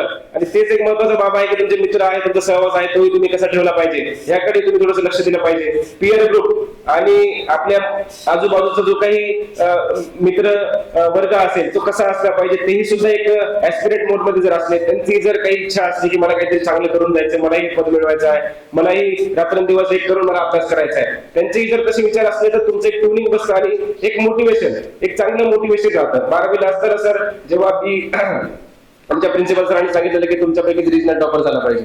नवोदय विद्यालय आमच्या प्रत्येक जिल्ह्यामध्ये एक असतात आणि प्रत्येक रिजन मधून एक टॉपर सिलेक्ट केला जातो, त्याचा चांगला एक सत्कार समारंभ होत असतो. आणि त्या काळामध्ये आमच्या वर्गातून आम्ही दोघं होतो, एक मी आणि एक माझा मित्र जो हिमांशू त्याचं नाव होतं, आणि आम्ही दोघं अभ्यासात चांगले होतो. त्याच्यामुळे प्रिन्सिपल सरांनी सांगितलं की मला टॉपर तुमच्या दोघांमधूनच पाहिजे, रिजनल टॉपर यावेळेस. स्कूल टॉपर तर सोडा, चला ते तर काय होत असते, तर रिजनल टॉपर पाहिजे असं तेव्हा जेव्हा सांगितलं तेव्हा आमच्यामध्ये नक्कीच 2 दिशेने ती गोष्ट गेली असती. पहिली दिशा आहे की आम्ही दोघांनी एकमेकाचं असं थोडंसं एक निगेटिव्हिटी आणली असते एकमेकांमध्ये, वैर ठेवला असता की यार त्याला थोडंसं खाली कसं पाडू, त्याचा अभ्यास न होऊ देण्यासाठी मी काय प्रयत्न करू, किंवा त्याला मी मागे खेचण्यासाठी मी काय प्रयत्न करू, असा एक माझा ऍटिट्यूड असला असता. दुसरा ऍटिट्यूड किंवा दुसरा रस्ता किंवा दुसरी जी दिशा आहे ती अशी असू शकते की मी ह्याच्याकडून मी शिकून मी स्वतःमध्ये कसा चांगला बदल आणू शकतो, ह्याच्याकडे बघून हा कुठले याचे स्ट्रेंथ्स आहेत, कुठली गोष्ट चांगलं करतो, याचे काय काय फायदे आहेत ते मी किंवा हा कुठल्या गोष्टीची स्ट्रेंथ आहे त्याचा मी अभ्यास करून मी ते स्वतःमध्ये डेव्हलप करण्यासाठी प्रयत्न करू शकतो. त्याला मला डाऊट आला तर मी त्याला विचारू शकतो, त्याला डाऊट आला की तू मला विचारू शकतो. असं काहीतरी एक जुगलबंदी आम्ही केलेली. कधी कधी आम्ही वडापाववरती सुद्धा एक पैज लावायचो की बाबा याचं उत्तर काय मला सांग, तो म्हणायचा की नाही हे उत्तर आहे, मी म्हणायचं नाही बी उत्तर आहे. मग ते काय बरोबर आहे तर चला वडापावची पैज लावू आपण. असं तेव्हा वडापाव नाश्त्याला मिळायचा आम्हाला, प्रत्येकाला एक मिळायचा, एक पोट भरायचं नाही आणि छान असायचा वडापाव. मग त्यामुळे ते वडापाववर त्यांची पैज लागायची शाळेमध्ये. तर असे वेगवेगळे एक मनोरंजन असेल किंवा एक म्हणतो हेल्दी कॉम्पिटिशन असं ठेवून आम्ही तेव्हा अभ्यास केलेला. आणि दोघांना सुद्धा यश आलं. त्याला 1 मार्क माझ्यापेक्षा जास्त मिळाला 12वी मध्ये, त्याला 95.60% मिळाले, मला 95.40% मिळाले. आपण दोघं यशस्वी झालो. आता मागे बघितलं आम्ही दोघे फार समाधानी आहोत, खुश आहोत. आणि कदाचित आम्ही तसं जर ठेवलं नसतं तर आमचे टक्के जे आहे ते 90% किंवा 80% पर्यंत कमी झाले असते. पण एक हेल्दी कॉम्पिटिशनमुळे आमचा जो 95%चा जो काही आकडा आहे तो गाठता आला. तर मित्रांनो तुम्हाला तेच सांगायचं पुन्हा एकदा की चांगला तुमचा संसर्ग असला पाहिजे, चांगले मित्र असला पाहिजे. मी सांगायचा मुद्दा काय होतो विसरलो, परंतु हा तर ते जे काही कोचिंगचं आहे, युट्यूब व्हिडिओज बघायचं आहे, जे 100 टॉपर्सचे व्हिडिओज मी तेव्हा बघितलेले पहिल्या महिन्यामध्ये. आणि ते टॉपर्सचे व्हिडिओज बघितल्यानंतर मला क्रिस्टल क्लॅरिटी आली. माझ्या डोक्यात एकदम पाणी आणि दूध वेगवेगळं झालं की मला काय करायचं आणि काय नाही करायचं ते तुम्हाला मी एकट्याने सांगून येणार नाही. कधी कधी बऱ्याच गोष्टी मी जे काही आता सांगेन त्यातले 10% 15% तुम्हाला पटणार सुद्धा नाही. आणि ते चाललंय, दॅट इज ओके. असं गरजेचं नाही की मी सगळं सांगेल ते तुम्हाला पटलंच पाहिजे, ते तुम्ही अंमलबजावणी केलीच पाहिजे असंही गरजेचं नाहीये. प्रत्येक व्यक्ती वेगळा असतो, प्रत्येक टॉपर वेगळा असतो, प्रत्येकाच्या स्ट्रेंथ्स आणि विकनेसेस वेगवेगळे आहेत, प्रत्येकाची अभ्यास करण्याची शैली जी आहे ती वेगवेगळी आहे. त्याच्यामुळे जे त्याला काम केलं तेच मला पण काम करेल हे काही गरजेचं नाहीये. त्याने जी पुस्तकं वाचली तीच मला वाचायला पाहिजे सगळी हे काही गरजेचं नाही आहे. त्याच्यामुळे तुम्ही 100 टॉपर स्टॉक बघितले पाहिजे. त्याच्यामुळे तुम्ही स्वतःसाठी एक ठरवलं पाहिजे की माझ्या काय कामाचं आहे, मला काय शोभतं, मला काय सूट करतं, असं तुम्ही स्वतःला प्रश्न विचारले पाहिजे. त्यानंतर पुढची जी पावलं आहे ते घेतली पाहिजे. हे झालं तुमच्या कसा तुम्ही तुमचा अप्रोच असला पाहिजे. अजून कुठला प्रश्न आहे जो आपल्याला पडला पाहिजे, तुम्ही सांगेल का?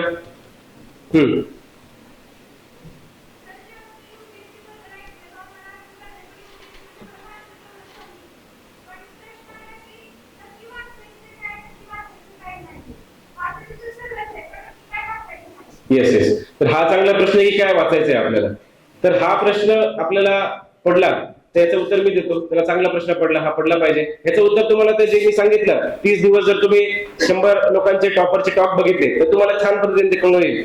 ते जे मी सांगितलं आता जस्ट जेव्हा तुम्ही उदाहरण देतो, जर तुम्ही 100 टॉपर स्टॉक बघितले तर 100 टॉपर स्टॉकने सांगितलेल्या गोष्टींपैकी 85% गोष्टी सारख्या असतील.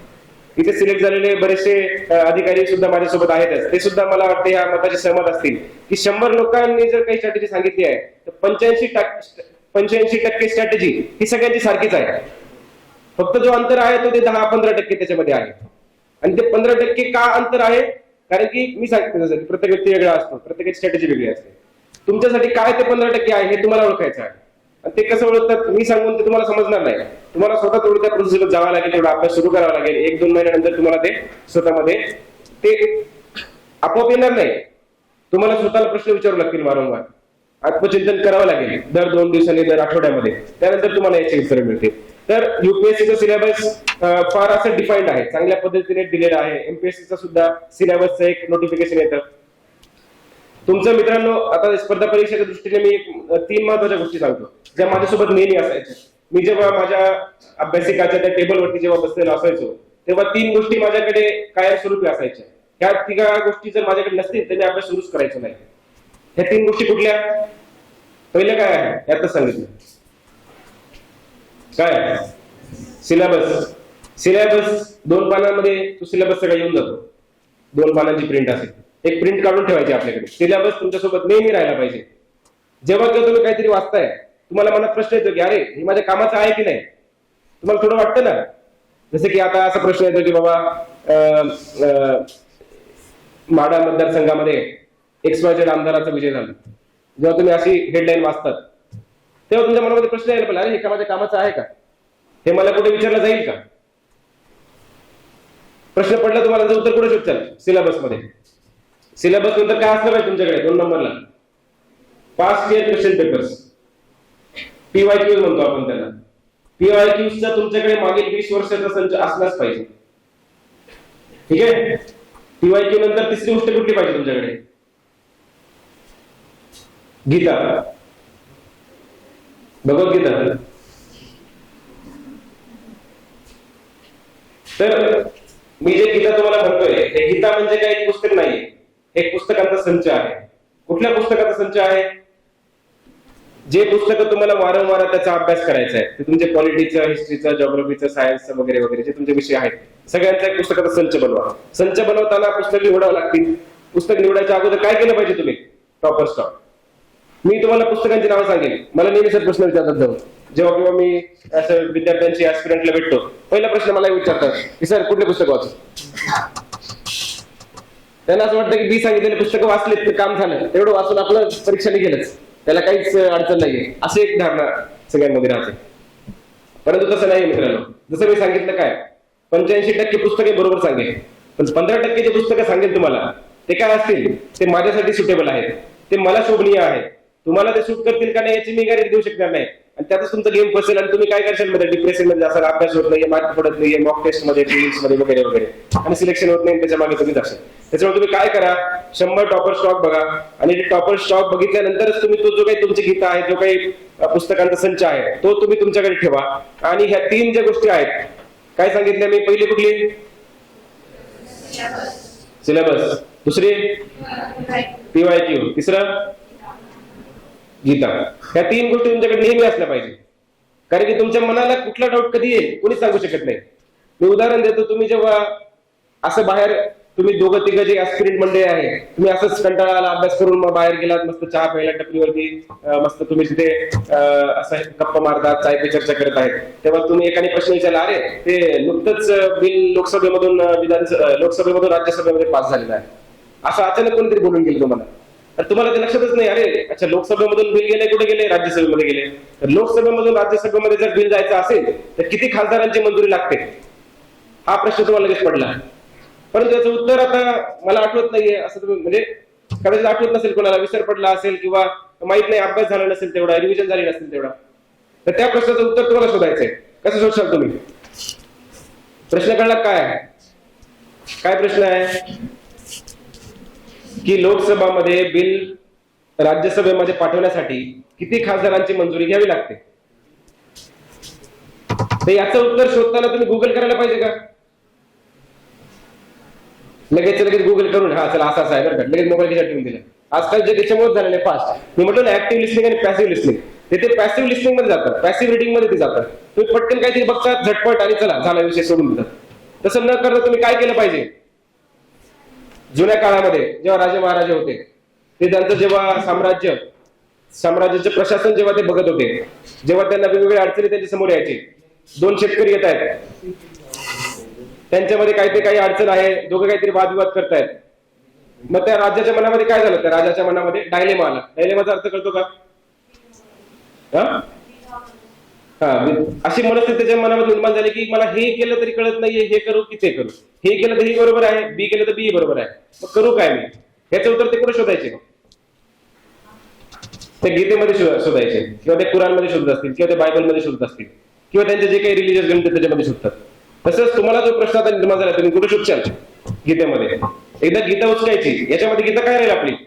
ते पॉलिटीचा विषय ना, हा जो मुद्दा आहे कुठे असेल, कुठल्या पुस्तकात असेल? पॉलिटीच्या पुस्तकामध्ये. ते पॉलिटीचं पुस्तक उचकायचं, त्यामध्ये तो धडा उघडायचा, पार्लमेंटचा धडा आहे तो चॅप्टरचं नाव. पार्लमेंट चॅप्टरचा जो तुम्ही वाचून ठेवलेला आहे, जे अंडरलाईन करून ठेवलेला आहे, ज्याला तुम्ही असं फोल्ड करून ठेवलेलं आहे, ते पान उघडायचं आणि त्याच्यामध्ये उत्तर शोधायचं. त्याने होतं काय, तर पहिलं की तुम्हाला छान पद्धतीने ते तुमचं रिव्हिजन जातं पुस्तकाची, त्या चॅप्टरची. दुसरं महत्वाचं म्हणजे आपली मेमरी काय आहे? पिक्टोरियल मेमरी आहे. काय आहे? Pictorial memory. पिक्टोरियल मेमरी म्हणजे काय? आपल्याला चित्र जास्त डोक्यामध्ये रजिस्टर राहतात, जास्त काळ राहतात शब्दांपेक्षा, बरोबर की नाही? पिक्चर पाहताना तुम्हाला सगळं मजा वाटते. पिक्चर तुम्ही वर्ष झाले, 4 वर्ष झाले, 5 वर्ष झाले, तरी पण ते तेरे नाम मूवीची कहाणी, तेरे नाम मला माहित नाही, आमच्या काळात फेमस होता, आताच्या काळात कुठला पिक्चर बघतात माहित नाही. तर दबंग असेल किंवा तो इतर आता धुरंधर मूवी असेल, हे असले मूवी जेव्हा तुम्ही बघता, तुम्ही 10 वर्ष ते विसरत नाही. परंतु एक पुस्तक जे आता वाचलं तर दुसऱ्या 10व्या दिवशी तुम्ही विसरत नाही त्याच्यात काय लिहिलेलं आहे. त्याच्यामुळे ते चित्र जर तुम्ही बघितले तर ते जास्त आपल्या मेंदूमध्ये जास्त काळ ते स्टोर राहतात, स्मरणशक्ती चांगली असते जर तुम्ही पिक्चर बघशाल. तशीच पिक्टोरियल मेमरी आपल्याला पुस्तकाची सुद्धा बनत असते. बऱ्याच वेळा असं होतं की जर तुम्ही चांगला अभ्यास केला त्या पुस्तकाचा, वारंवार ते पुस्तक उघडून बघितलं, तर कधी कधी तुम्ही तो जो काही चॅप्टर आहे, पार्लमेंट चॅप्टर, कुठल्या पानावर आहे हे पण तुम्ही सांगायला लागतात. हळूहळू तुमची स्टेज येईल. ते का होतं? कारण की ते चित्र बनलेलं आहे त्या पानाचं तुमच्या मेंदूवरती, त्यामुळे ते तुमच्या मेंदूमध्ये रजिस्टर झालेलं आहे. त्याच्यामुळे मला वाटतं की तुम्ही असं थोडासा अभ्यास केला पाहिजे, प्लॅनिंग केला पाहिजे. दुसरं एक महत्वाची गोष्ट मला सांगायची वाटते, मी सांगितलं 2 मोटिवेशन आणि डिसिप्लिन मधलं अंतर मी सांगितलं. दुसरं अंतर मला एक सांगायचं, आपल्या सर्वांना टॅलेंट आणि हार्डवर्क, दोघं वेगवेगळे शब्द आहेत. टॅलेंट आणि हार्डवर्क माहिती आहे सगळ्यांना दोघांमध्ये अंतर? कुठलं उत्तम उदाहरण आहे यासाठी? तुम्ही सगळ्यांनी ती गोष्ट ऐकलेली आहे लहान असताना. कुठली गोष्ट आहे? टॅलेंट आणि हार्डवर्कचं. येस, सरांनी बरोबर सांगितलं ते. बघा, ससा आणि कासवाची शर्यत.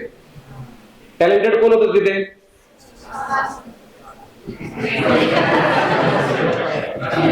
चला आता टॅलेंटची डेफिनेशन खरी काय आहे हेही सध्या डिबेटेबल आहे, ठीक आहे? पण असू दे. टॅलेंट म्हणजे जनरली मी काय म्हणत आहे की हाय IQ असलेला, तो जेनेटिकली खूप स्मार्ट आहे, त्याचे आई वडील शास्त्रज्ञ आहेत, त्याचे आई वडील छान शिक्षक आहेत, त्याच्या स्मरणशक्ती त्याला आपोआपच लहानपणापासूनच फार चांगली आहे, त्याला म्हणतो आपण टॅलेंट. बरेच असे व्यक्ती असतात ना, 7व्या वर्षी 5व्या वर्षाचा मुलगा आहे छान लहान, परंतु सगळ्या देशांचे नाव पटपट सांगतो, व्हिडिओ बघितलेले आपण, त्याची स्मरणशक्ती चांगली आहे, त्याच्यामध्ये टॅलेंट आहे. परंतु त्यात ससा ज्या ठिकाणी टॅलेंटेड होता, परंतु शर्यत कोण जिंकला? तो कासव जिंकला. का जिंकला? कारण की त्याने हार्डवर्क केलं. त्याच्यामुळे जरी तुमच्यामध्ये टॅलेंट नसेल, जरी तुम्हाला 10वी 12वीला 90% पेक्षा जास्त मार्क नसतील, जरी तुमचा एखादा विषय कॉलेजमध्ये राहिला असेल, तरी सुद्धा तुम्ही स्पर्धा परीक्षा मध्ये यश मिळवू शकतात. ते कसं मिळू शकतात? हार्डवर्क केल्यानंतर. परंतु नुसतं हार्डवर्क करणं गरजेचं नाही, स्मार्ट वर्क सुद्धा केलं पाहिजे. स्मार्ट वर्कचं एक चांगलं उदाहरण काय दिलं तुम्हाला मी, ती युट्यूब व्हिडिओज बघणे. त्यामुळे युट्यूब व्हिडिओ बघून तुम्हाला एक चांगला आयडिया येईल, क्लॅरिटी येईल काय करायचंय. त्याच्यामुळे बहुधा काय होतं, आपण ग्रामीण भागातून जे विद्यार्थी असतात आपल्यासारखे, किंवा ज्यांना जास्त बाहेरची दुनिया बघितलेली नसते, ज्यांना आपल्या लहान आपण आपल्या जगामध्येच आपण व्यस्त असतो, आपलं विद्यार्थी जीवनात आपल्याला जास्त व्यक्तींना भेटण्याची संधी मिळत नसते, जास्त गोष्टी आपल्याला कळत नसतात. अशा काळामध्ये आपल्या मनामध्ये एक न्यूनगंड निर्माण होतो, इंग्लिशचा न्यूनगंड असतो. मला त्या IIT मधल्या व्यक्तीशी किंवा COEP VJTI पुण्याच्या चांगल्या कॉलेजेसच्या विद्यार्थ्याशी मला कॉम्पिटिशन आहे माझी, त्याच्यासोबत मी जर आता कॉम्पिट करत असलो तर मला कुठे यश मिळालं, ते तर एवढे चांगलं आहे, 10वीला त्याला एवढे मार्क होते वगैरे वगैरे. असे न्यूनगंड तुम्ही पाळायला नाही पाहिजे मला वाटते. कारण की जर तुम्ही केव्हाही सुरू करा, बरेचसे असे उदाहरण, असंख्य उदाहरणं आहेत जे की 12th फेल मूवी बघितला असेल, बघितलाय का? 12th फेल मूवी बघितला असेल ना, सर्वांनी बघितला असेल ना. त्यात मनोज शर्मा सरांची वरती ती बायोग्राफी आहे त्यांची, त्या मूवीमध्ये दर्शवलेली. मनोज शर्मा सरांचा त्यांचे जे काही प्रवास होता तो फार प्रेरणादायी आहे. त्यांनाही 12वीला काही चांगले मार्क नव्हते, मला वाटतं फेलही झाले होते सर. नंतर त्यांनी तरी पण स्वतःमध्ये एक इच्छाशक्ती ठेवली, एक आपला हार्डवर्क स्मार्टवर्क अशा त्या बळावरती त्यांनी UPSC काढली. त्याच्यामुळे अशक्य असं काही नाही आहे. तुम्ही जर प्रयत्न केले तर नक्कीच तुम्हाला त्यात यश मिळेल, अशी माझी नक्कीच इच्छा आहे. आणि सगळ्यात शेवटचा मुद्दा जो मला सांगावा असं वाटतो तो आहे की आपण शेवटी काही जरी झालं तरी आनंदी राहायला पाहिजे. शेवटी काय असतं, यश मिळेल ना मिळेल हे आपल्या हातात नाही आहे, पण त्या प्रवासामध्ये आपल्याला जो आनंद मिळेल, जो आपण एक इंटरेस्ट घेऊन आपण जो काही अभ्यास करू, त्यामध्ये जे काही आपल्याला आनंद मिळेल तो आनंद आपल्या स्वतःमध्ये आहे, तो तुमच्या स्वतःकडे आहे. त्याच्यामुळे तुम्ही त्या जो काही प्रवास आहे तो यश मिळेपर्यंतचा किंवा सिलेक्शन होण्यापर्यंतचा, सिलेक्शन झालं ना झालं हे तर आपल्या हातात नाहीये, परंतु तिथपर्यंत जाण्यासाठी मेहनत घेण्याचं काम आपल्या हातामध्ये आहे. त्यात तुम्ही आनंद शोधायचा प्रयत्न करा. आणि एकदा तुम्हाला त्या अभ्यासात आनंद यायला लागला की नक्कीच तुम्हाला ती परीक्षा सुद्धा फार सोपी वाटायला लागेल आणि त्यात तुम्हाला चांगले मार्क मिळतील आणि यश काही फार जाणार नाही. प्रत्येकाचं कसं असतं, काही व्यक्तींचे रुची असते, इंटरेस्ट असते, वेगवेगळ्या ठिकाणी असते. त्याच्यामुळे काही यश मिळते, काही यश मिळत नाही. एकदा अपयश मिळालं दुसऱ्यांदा यश मिळेल, दुसऱ्यांदा अपयश मिळालं तिसऱ्यांदा कदाचित यश मिळेल. प्रयत्न आपले असले पाहिजे, जेणेकरून बरेचसे असे उदाहरण आहेत बघा, 5व्या 6व्या 7व्या अटेम्प्टमध्ये सुद्धा सिलेक्ट होतात. त्याच्यामुळे खचून जायचं काही मुद्दा नाहीये असं मला वाटतं. आणि जरी तुमचं सिलेक्शन नाही झालं तरी पण एक हॅपीनेस आपल्या जीवनात असला पाहिजे, एक आनंद असला पाहिजे. तुम्ही तुमचे प्रयत्न केले यात तुम्ही समाधानी असले पाहिजे. आता UPSCच्या प्रवासामध्ये जेव्हा मी ठरवलं होतं की करायचा अभ्यास, तेव्हा मी ठरवलं की 2च अटेम्प्ट मला द्यायचे आहेत, फार तर 3 एवढेच अटेम्प्ट मी देणार, त्यानंतर मी अटेम्प्ट देणार नाही, त्यानंतर ते बंद करेल आणि माझं जे काही दुसरा जो काही रिसर्च आहे, संशोधन आहे त्या क्षेत्रात मी पुन्हा परत जाईल. परंतु तेव्हाच मी ठरवलेलं की जरी माझं सिलेक्शन झालं नाही तरी मला असं भरपूर काही शिकायला मिळेल जे मला पुढच्या माझ्या पूर्ण आयुष्यभरात मला ते कामी येईल. बरेचशे वेळा आता काय व्हायचं की जेव्हा मी कॉलेजला होतो तेव्हा वर्तमानपत्रात वाचायचो की अमुक गव्हर्नर नियुक्त झाला, अमुक ठिकाणी गॅसचं लिकेज झालं, त्याच्यामुळे लोकांचे नुकसान झाले, त्याच्यामुळे आता पोलीस यंत्रणा, फायर ब्रिगेड, डिझास्टर मॅनेजमेंट ऍक्टचे सेक्शन्स लावून तिथे काम सुरू आहे. तेव्हा काहीच कळायचं नाही डिझास्टर मॅनेजमेंट ऍक्ट काय असते, तिथे कोण त्याचा अधिकारी असतो, कोण लोक इन्व्हॉल्व असतात, पोलीस मध्ये नेमकी काय काम असतं त्याच्यात, अँब्युलन्सचं काय काम आहे त्याच्यामध्ये, हॉस्पिटलचं काय जबाबदारी आहे, तेव्हा समजायचं नाही. त्याच्यामुळे असं एवढा त्याच्यात असा आनंद यायचा नाही. आता जेव्हा मी ते सगळं वाचतो तेव्हा नक्कीच असं फार आनंद होतो की मला या सगळ्या गोष्टी समजतात. जरी मला सिलेक्शन नसतं झालं तरी मला त्या गोष्टी आता समजायला आल्या असतात. त्यात जो आनंद आहे तो मला वाटत नाही की कुठे मिळेल. त्यामुळे त्या प्रयत्नासाठी की तुम्ही तुमचं स्वतःच एक बेटर व्हर्जन होण्यासाठी तुम्ही नक्कीच मला वाटतं स्पर्धा परीक्षेसाठी अभ्यास केला पाहिजे. तुमचं एक स्वतःचं व्यक्तिमत्व चांगल्या पद्धतीने त्याच्यामध्ये निखरून येईल आणि तुम्हाला या क्षेत्रात जरी यश नाही आलं तरी इतर क्षेत्रामध्ये ज्या ठिकाणी तुम्ही जाशाल त्या ठिकाणी तुम्ही चांगलं काम करशाल यात मला काही शंका वाटत नाही. बरेचसे असं उदाहरण आहेत बघा सर, ऍस्पिरंट्स असतात, सिलेक्शन काही गोष्टींमुळे होत नाही, बऱ्याच वेळा लकचा काही फॅक्टर असतो त्याच्यामध्ये, परंतु ते त्यांच्या निजी जीवनामध्ये इतर ठिकाणी चांगलं एकदम काम करतात आणि ते IAS IPS पेक्षाही जास्त चांगल्या पद्धतीने ते त्यांच्या सध्याची पुढची जो काही त्यांचा कार्यकाळ झाला तो राहिला आहे. त्याच्यामुळे खचून जायचं काही तर मला वाटते कारण नाही आहे. तुमच्या सर्वांमध्ये काहीतरी करून जाण्याची इच्छा आहे, तुमच्या सर्वांमध्ये आतमध्ये दडलेलं एक तुमचं पोटेन्शियल आहे. ते पोटेन्शियल फक्त ओळखण्याची गरज आहे. ते पोटेन्शियल तुम्ही एकदा ओळखलं आणि जिद्द चिकाटी ठेवली आणि सगळ्यात महत्वाचं सातत्य म्हणजेच काय कन्सिस्टन्सी ही जर तुम्ही ठेवली तर यश तुम्हाला नक्कीच लाभेल. संत कबीर आहे, त्यांचा एक दोहा आहे, तुम्ही नेहमी विद्यार्थ्यांना जेव्हा बुद्धिगुस करताना सांगत असतो की संत कबीर त्या दोहामध्ये सांगतात की जो तिल माही तेल है जो चकमक में आग, जो तिल माही तेल है जो चकमक में आग, तेरा साई तेरा भगवान तेरा अल्लाह तुझमें है झाक सके तो झाक. ते म्हणतात की तुमच्या आतच ते देव आहे, तो साई आहे, ते पोटेन्शियल आहे. फक्त तुम्ही काय करायचंय ते ओळखायचं आहे आणि त्याच्या मागे लागायचं आहे. तर मला असं वाटतं की नक्कीच या ठिकाणी बसलेले सगळे विद्यार्थी मित्र, ऍस्पिरंट मंडळी, एनसीसी कॅडेट्स वेगवेगळी स्वप्न घेऊन आपल्या आयुष्य पुढे साकारण्याच्या प्रयत्नात आहेत आणि तुमच्या यशाला नक्कीच यश मिळेल. तुमच्या जे काही तुमचा प्रयत्न आहे, जो काही तुमचा प्रवास आहे, त्याला नक्कीच तुम्हाला यश मिळेल आणि तुम्ही चांगली कामगिरी पुढे जाऊन करशाल अशी अपेक्षा व्यक्त करतो. आणि आपण 5 मिनिटासाठी डाऊट्स जर कोणाचे असतील तर ते घेऊयात आणि थांबूयात. येस.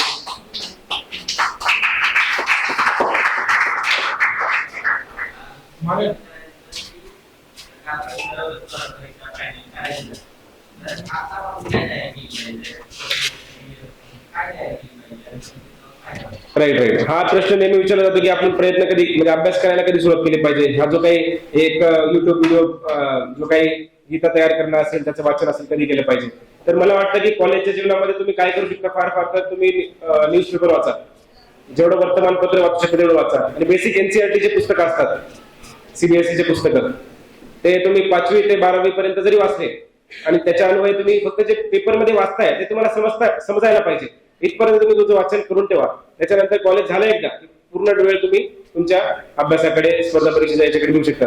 मला असं वाटतं, हे माझं व्यक्तिगत मत आहे, तुम्ही त्याच्यात सहमत असू शकतात नसू शकतात, हा तुमचा मला वाटतं तुमचा कॉल आहे तो.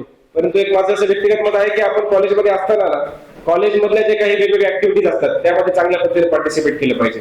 तुमचे इथे वक्तृत्व स्पर्धा होतात, एनसीसीचे वेगवेगळे कॅम्प्स होतात, वेगवेगळे ऍक्टिव्हिटीज, वेगवेगळे डेज तुम्ही साजरा करतात, है ना, वेगवेगळे कल्चर प्रोग्राम तुम्ही ठेवतात. त्यामध्ये तुम्ही चांगल्या पद्धतीने कसं तुमचा वाटा तुम्ही त्यामध्ये देऊ शकतात. कॉलेजचा अभ्यास असतो, तुम्ही वेगवेगळे एक्सपेरिमेंट करतात, स्टार्टअपच्या आयडियाज तुम्ही तयार करतात, त्यामध्ये मला वाटतं तुम्ही वेळ दिला पाहिजे, जेणेकरून तुझी पर्सनॅलिटी आहे ती डेव्हलप होईल. एकदा पर्सनॅलिटी डेव्हलप झाली त्यानंतर 1 वर्षाचा अभ्यास आहे. मी सांगितलं माझं आधीच्या माझ्या इंट्रोडक्शन सांगितलं की मी 2 वेळा IPS झालो आहे.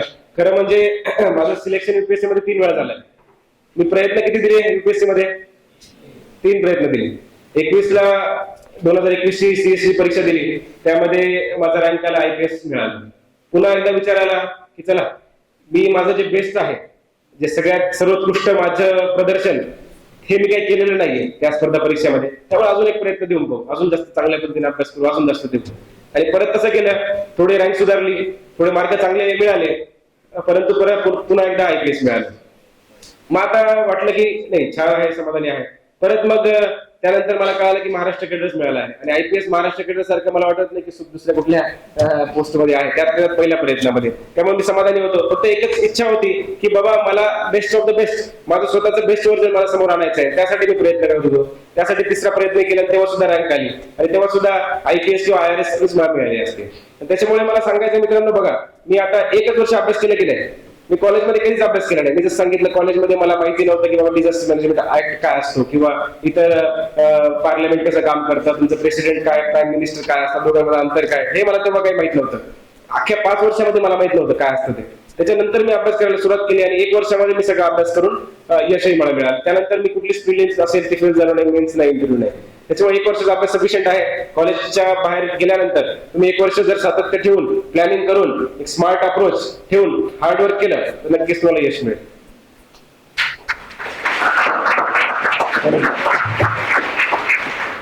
अजून कोणाचे प्रश्न असतील, आता वेळ आपल्याला कमी आहे, एक प्रश्न शेवटचा घेऊ आणि त्यानंतर जे काही प्रश्न असतील तर ते तुम्ही मला एक जरी लिखित स्वरूपात जरी मिळाले, तसं पुढच्या आपण सेशन मध्ये येताना त्याची उत्तर सगळे देऊयात. डाऊट क्लिअरिंग सेशन आपण पुन्हा एकदा ठेवू शकतो, काही हरकत नाहीये.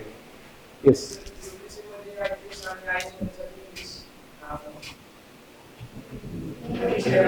इंग्लिश येणं गरजेचंच आहे का, असं झालं? इंग्लिश येणं गरजेचं आहे. बस.